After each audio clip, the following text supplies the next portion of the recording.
ओम। आप सभी को सादर नमस्ते, जय श्री राम। मेरे YouTube चैनल वसुधा के रंग में आप सभी का स्वागत है।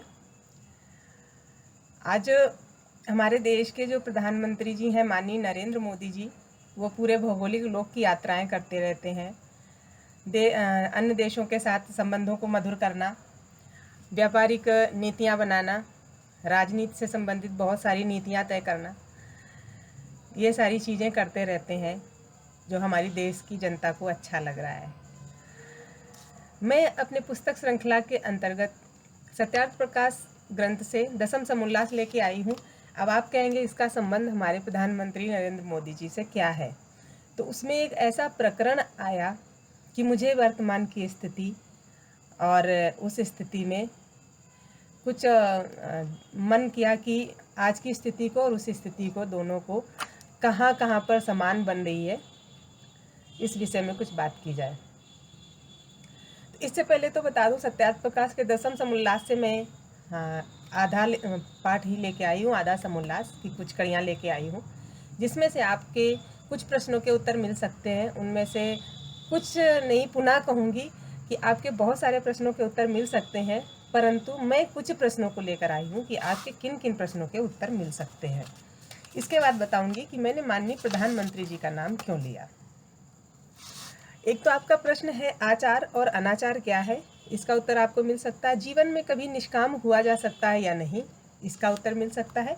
धर्मशास्त्र किसे कहते हैं, वास्तविक नास्तिक किसे कहते हैं और नास्तिक व्यक्ति के साथ क्या व्यवहार करना चाहिए, मुंडन क्यों आवश्यक है, इसका वैज्ञानिक कारण क्या है, स्वास्थ्य से इसका रिलेशन क्या है, व्यवहार विहार योग किसे कहते हैं, किस जगह और किस क्षेत्र में पूछे गए प्रश्न का उत्तर दें और किस क्षेत्र में किस जगह पूछे गए प्रश्न पर आप विद्वान होकर भी अज्ञानी की तरह चुप रहें और उत्तर न दें। इस प्रकार की जानकारी आपको मिल सकती है। किस तरह के व्यक्तियों का संग करें, किस तरह के व्यक्तियों का संग ना करें। हिमालय से ईशान, उत्तर और वायव्य दिशा में जो देश बसते हैं उनका नाम हरिवर्ष क्यों था, जिनका नाम अब यूरोप है। श्री कृष्ण अर्जुन अग्नियान नौका में बैठकर कहाँ गए थे। वर्तमान कांधार का संबंध गांधारी से क्या था, माद्री और ईरान का संबंध क्या है, उलोपी और अमेरिका का संबंध क्या है। जिस तरह आज हमारे प्रधानमंत्री जी सब जगह घूमते हैं, इसका हमारे इस ग्रंथ से क्या संबंध है और मुझे ऐसा क्यों लगा कि नाम लेना चाहिए प्रधानमंत्री जी का। पूरी दुनिया में आर्य यानी जो आज हिंदू कहे जाते हैं, इनका व्यापार था या नहीं था, इसका प्रमाण और उदाहरण कैसे मिले हमको। व्यापार व्यवहार सभी लोगों के साथ करें, सभी तरह के लोगों के साथ करें, और वो व्यक्ति हमारे स्वभाव के विपरीत भी हो सकते हैं, उनके साथ भी व्यापार और व्यवहार करें, परंतु उनके दुर्गुणों को, व्यसनों को धारण करने से किस तरह बचें और अपने आप को किस तरह ऐसा बनाएं कि आप ऐसी बुराइयों से बच सकें। व्यापार व्यवहार करते हुए भी आप एक अच्छे सद्व्यवहार के साथ सद्मार्ग पर चल सकें। चौका लगाकर भोजन करना, इस बात का नियम किस जगह लागू होता है और किस जगह नहीं लागू होता है। एक सखरी निखरी क्या है और इसके नियम सही हैं या गलत। और एक प्रश्न और है कि द्विज अपने हाथ से रसोई बनावे या शूद्र के हाथ से बना हुआ खावें। तो ये प्रश्न थे जो मैंने थोड़ा संक्षिप्त में लिखे थे स्वाध्याय के बाद। अब इसमें आता है कि मैंने ऐसा क्यों कहा कि आज हमारे प्रधानमंत्री जी पूरे भौगोलिक लोक की यात्रा करते हैं, इसका संबंध हमारे इस ग्रंथ से क्या है। इसका संबंध इस ग्रंथ से पहले महाभारत ग्रंथ से है। हमारा जो महाभारत ग्रंथ है, इसका जो शांति पर्व है, शांति पर्व में हमारे महाभारत ग्रंथ के शांति पर्व में जो मोक्ष धर्म है उससे संबंध है इसका। चलिए मैं महाभारत नहीं खोलती हूँ, मैं इसी से बताती हूँ। महाभारत शांति पर्व मोक्ष धर्म में व्यास और सुख संवाद पर जो उनके पुत्र थे, शुक यानी शुकाचार्य भी कहते थे, उनके वचन हैं, जो थोड़े से लेख में हमें बहुत सारा इतिहास मिलता है। देखिए, इसमें से हमारे कई सारे प्रश्न हल होंगे। जो हमने अभी प्रश्न बताए थे कि माद्री और ईरान का क्या संबंध है, उलोपी अमेरिका का क्या संबंध है, वर्तमान में कंधार और गांधारी का क्या संबंध है, श्री कृष्ण अर्जुन अग्नियान नौका से बैठकर कहाँ गए थे, आदि आदि शब्दों प्रश्नों के उत्तर आपको इस छोटे से लेख में मिल जाएंगे। तो इसमें ये संवाद है महाभारत ग्रंथ में कि एक समय जो व्यास जी हैं अपने पुत्र शुक और शिष्य सहित पाताल लोक अर्थात जो इस समय अमेरिका कहा जाता है, वहाँ पर निवास करते थे। शुकाचार्य ने पिता से प्रश्न पूछा कि आत्मविद्या इतनी ही है वह अधिक है, अर्थात हम जितनी जानते हैं या आपने जितनी बताई है उतनी ही है या उससे अधिक है। व्यास जी ने जानकर उत्तर नहीं दिया, क्योंकि पूर्व उस बात का उपदेश कर चुके थे। दूसरी की साक्षी के लिए अपने पुत्र सुख से कहा कि तू मिथिला में जाकर यही प्रश्न राजा जनक से कर, वह यथा योग उत्तर देंगे। अब आप में से कुछ लोग ये कह सकते हैं कि राजा जनक का समय तो रामायण काल में था, ये महाभारत काल में कहाँ से आ गए जी। जो जनक है, जिस तरह शिव एक उपाधि होती थी, पदवी होती थी, उसी तरह जनक भी एक उपाधि और पदवी होती थी मिथिला राज्य में। इसलिए उस जनक राजा का नाम नहीं है बल्कि एक उपाधि है, जिनसे यहाँ पर व्यास जी ने सुख जी को मिलने को कहा है कि तू वहाँ जाकर मिल। जब वो सुख जी को मिथिला जाने के लिए कहते हैं तब वो रास्ते कैसे बताते हैं आपको, इस बारे में वो स्थिति इसमें जानने को मिलेगी कि भौगोलिक जो रास्ता है वो कहाँ कहाँ से होते हुए जाता है और वो कहाँ कहाँ से बताते हैं। वो कहते हैं कि पिता का जो वचन सुनकर शुकाचार्य पाताल से यानी अमेरिका से मिथिला की ओर चल दिए।